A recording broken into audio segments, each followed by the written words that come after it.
Assalamualaikum warahmatullahi wabarakatuh. Kalian masih kebingungan cara membaca hasil alat ukur vernier kaliper, mikrometer, avometer, dan DTI atau dial test indikator. Nah, kali ini saya ingin mengajarkan cara membaca hasil keempat alat ukur tadi. Nah, yang pertama yaitu adalah vernier kaliper. Vernier kaliper adalah measurement tools yang digunakan untuk mengukur diameter luar, diameter dalam, dan kedalaman. Dan di vernier kaliper memiliki dua skala, dan skala utama dan skala non-use. Untuk cara menggunakan measuring tools ini adalah pertama-tama kita bersihkan dulu terlebih dahulu tools dari kotoran dan debu, dan bersihkan juga objek yang ingin diukur. Set angka 0 pada skala utama harus lurus dengan angka 0 pada skala non-use. Pada saat pengukuran, usahakan benda yang diukur sedekat mungkin ke skala utama.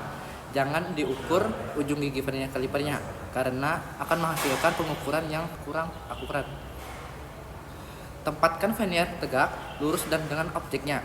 Dan untuk membacanya, jika angka 0 pada skala non-use melewati angka 25 pada skala utama dan pada skala non-use angka 4 lurus dengan angka 4 skala utama, maka dibaca 25,4,4 mm.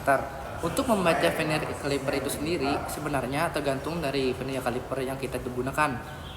Selanjutnya adalah mikrometer. Mikrometer adalah tools yang digunakan untuk mengukur ketebalan pada suatu benda. Perbedaannya dari vernier kaliper, biasanya hasil benda yang diukur lebih teliti daripada menggunakan vernier kaliper.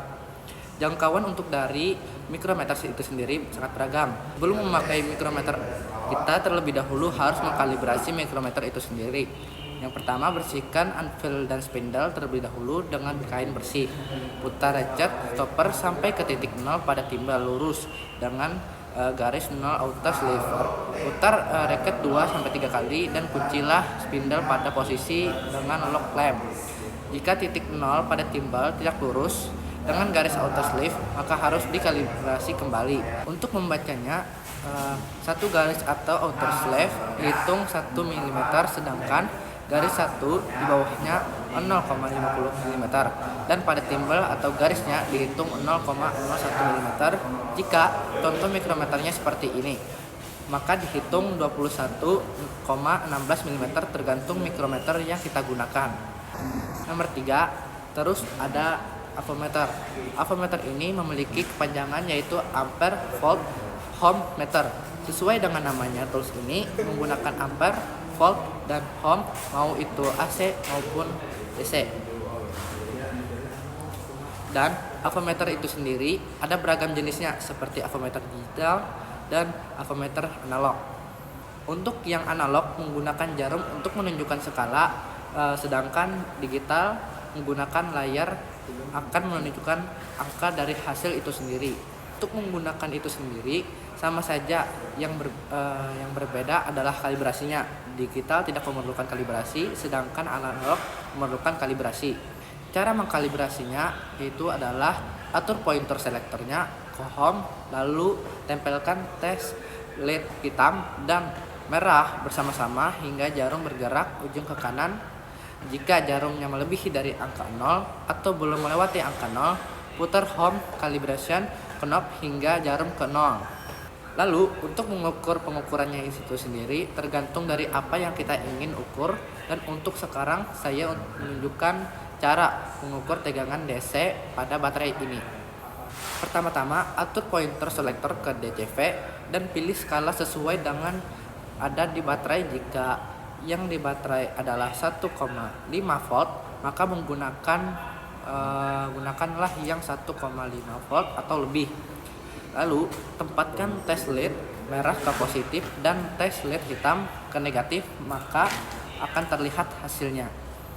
Untuk membaca analog yang sendiri, jika jarum seperti ada yang digambar ini, yang namanya harus kita baca.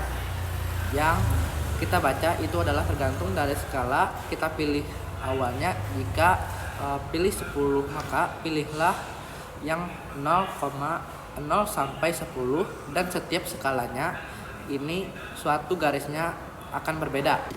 Seperti yang 0 sampai 10 ini, satu garisnya yaitu 0,5 watt. Jadi berapakah volt pada digambar di sini? tegangannya adalah 3,2 volt. Lalu alat yang terakhir yaitu adalah DTI atau dial test indicator. Tools ini berfungsi untuk mengukur kebengkokan, poros, runout, dan kesejajaran lain-lainnya. Untuk cara menggunakannya sendiri, posisikan DTI di samping komponen yang ingin diukur, contohnya poros camshaft, dan luruskan posisi dial test dengan poros.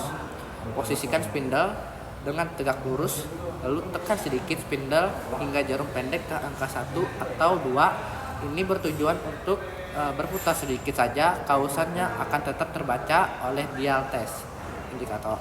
Putar dial frame ke garis 0 ke jarum panjang. Nah, mulai memutar camshaft dan lihat jarum panjangnya jika ke kiri ada kausan. Untuk membaca itu sendiri, setiap satu garisnya pada range pengukuran dihitung 0,1 mm, sedangkan setiap garis pada penghitungan putaran dihitung 1 mm. Jadi itulah cara-cara menggunakan measuring tools yang ada pada di otomotif. Jadi dengan ini kita bisa tahu kalau dalam menggunakan measuring tools sendiri ada tahap-tahapnya. Tidak langsung gunakan saja, tetapi ada langkah-langkah yang agar terbaca dan dengan akurat dan alat itu tidak mudah rusak. Mungkin itu saja yang dapat saya sampaikan. Jika ada salah kata, mohon maaf sebesar-besarnya. Cukup sekian, terima kasih. Wassalamualaikum warahmatullahi wabarakatuh.